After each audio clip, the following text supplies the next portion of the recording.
Hello বন্ধুরা, তোমরা সবাই কেমন আছো? আশা করি ভালো আছো। শুভ সকাল। দেখো সকাল সকাল আমি উঠে পড়েছি, উঠে বিছনা টিছনা ঝেড়ে গুছিয়ে নিলাম বিছনাটা। এবার আমি রান্নাঘরে চলে এসেছি বাচ্চাদের জন্য একটু টিফিন বানাতে। তো কি করব ভেবে ভেবে তো করে নিলাম একটু ডিম টোস্ট। তো এই ডিম দিয়েছি, ডিম দিয়ে রুটি দিয়ে ভালো করে টোস্ট করে নিলাম বাচ্চাদের জন্য। দিয়ে এবার ওদের দিয়ে দিলাম খেতে।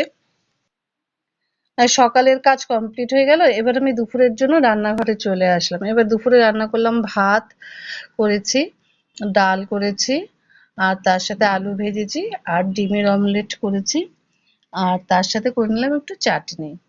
তো এই হলো আমাদের দুপুরের মেনু। তারপরে বিকেলে বেলা চা নিয়ে বসলাম, একটু চা খেলাম। তারপর সন্ধ্যের সময় বাচ্চাদের জন্য একটু ম্যাগি বানিয়ে দিলাম, ম্যাগি করলাম। এবার রাতের খাওয়ার জন্য শুধু একটু আলু কুচিয়ে নিলাম। তো সেটা গরম গরম আলু ভাজবো, যেটা আমার ছেলে মেয়ের খুব পছন্দ। তো তোমাদের ব্লগটি যদি ভালো লাগে তোমরা লাইক, শেয়ার আর সাবস্ক্রাইব করো। Thank you.